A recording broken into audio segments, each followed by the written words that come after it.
Praise the lord. ప్రియరా, మరి నూతన ఉదయకాల సమయంలో దీని వాక్యాన్ని చదువుకుందాం.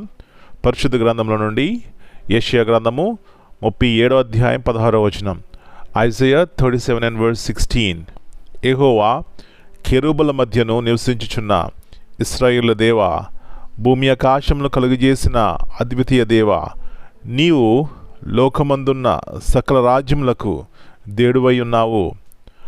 O Lord of hosts, God of Israel, that dwellest between the cherubims, thou art the God, even thou alone of all the kingdoms of the earth, thou hast made heaven and earth. యేసు ప్రభువారి అతి శ్రేష్టమైన నామంలో పిల్లరా మీ అందరికీ శుభములు తెలియజేస్తున్నాను. మరి నూతన ఉదయకాల సమయాన్ని బట్టి దేవదేవునికి కృతజ్ఞతాస్తుతులు చెల్లించుకుందాం. చూడండి, మన యొక్క అనుదిన జీవితంలో అనేకమైన సార్లు అవమానములు, నిందలను మనం ఎదుర్కోవాల్సి వస్తుంది. అనేకమైన సార్లు మరి దుఃఖము, అవమానము కలుగుతూ ఉంటుంది.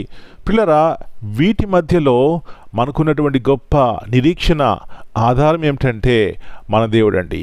ఆయన జీవగలవాడు, ఆయన చూస్తున్న దేవుడు, మన ప్రార్థన వినే దేవుడు. ఏమి జరుగుతుందో ఆయనకు తెలుసు. కాబట్టి ఆయన మీద ఆధారపడినట్లయితే ఎలాంటి ధైర్యంగా ఉంటామండి, ఎలాంటి నిరీక్షణ కలిగి ఉంటాం, ఎలాగా మన జీవితాలు ఆనందంతో ఉంటాయి. గల కారణము మనకున్నటువంటి ఆశ్రయము గొప్పది. నా ప్రియ సహోదరి, ఈ విశ్వాసం నీకున్నట్లయితే ఈ లోకంలో జరిగేవన్నీ చూస్తూ కలత చెందము, కానీ దేవా నీవు ఆ సర్వాధికారివి ఉన్నావని ఆయన స్తుతించి ఆరాధిస్తాం. ఇక్కడ చూసినట్లయితే యూదరాజైన హిజ్కియాకి ఒక సమస్య వచ్చింది. ప్రక్కరాజు సన్హెరీబు మరి దండెత్తొచ్చాడు. ఎంత గొప్ప సైన్యం వచ్చింది అంటున్నాడు. నేను ఇప్పుడు ఎవరు విడిపిస్తారో నేను చూస్తాను, ఏ దేవుడు నేను విడిపిస్తాడో నేను చూస్తాను అని ప్రియులారా మరి ప్రగల్భాలు పలుకుతున్నాడు. వాస్తవానికి మరి సన్హెరీబు గొప్ప రాజే. ఇది విన్నటువంటి హిజ్కియాకి భయం కలిగి ఉంటుంది. పిల్లరా, ఇది సాధారణము అయినప్పటికీ హిజ్కియాకు ఉన్నటువంటి ధైర్యము, నా దేవుడు గొప్ప దేవుడు, నా దేవుడు సజీవుడు, భూమి ఆకాశం సృజించినటువంటి నా దేవుడు నాకు ఆధారమై ఉన్నాడని పిల్లరా వెళ్ళాడు.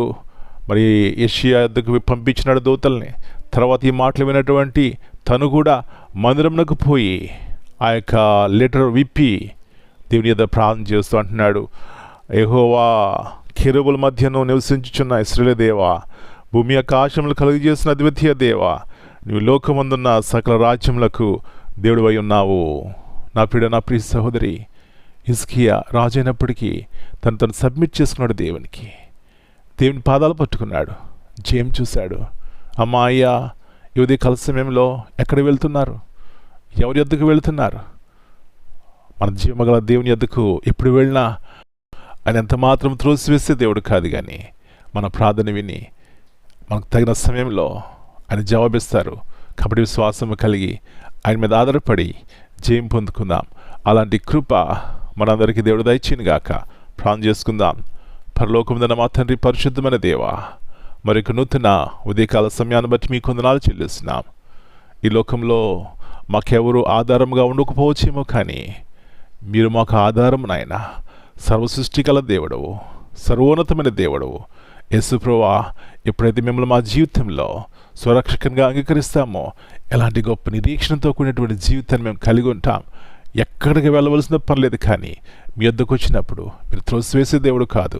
ఈ సత్యాన్ని ప్రవాహం మేమందరం గుర్తించి అన్ని సందర్భాల్లో, అన్ని సమయాల్లో మిమ్మల్ని ఆశ్రయంగా కలిగి ఉండి జయం పొందడానికి సహాయం ఇచ్చేయమని, ఇలాంటి మేలైనటువంటి జీవితం కలిగిన వారమై మేము, మా కుటుంబాలు మీరు ఇచ్చేటువంటి సంతోషం, ఆనందంతో జీవించడానికి కృపద ఇచ్చేయమని మరొకసారి మమ్మల్ని మీ చేతిగా అప్పగించుకుంటూ, హిజ్కియా ఎలాగా రాజైనప్పటికీ తగ్గించుకుని మీ వద్దకు వచ్చి జయం పొందినాడు, అలాగా మేము కూడా మీ వద్దకు వచ్చి జయం చూడటానికి సహాయం ఇచ్చేయమని యేసు ప్రభువారి అతి శ్రేష్టమైన నామమును బట్టి ప్రార్థన చేస్తున్నాను తండ్రి. Amen. God bless you all. My dear brothers and sisters, greetings in the precious name of our Lord and Savior, Jesus Christ. Here we see in Isaiah 37:16. This verse is a part of King Hezekiah's prayer when the Assyrian army threatened Jerusalem. He acknowledges God's absolute sovereignty, His presence among His people, and His power as creator of heaven and earth. When we face threats challenges or impossible situations like Hezekiah, we can turn to God in prayer with confidence, knowing that He alone has authority, power, and the ability to deliver. Amen.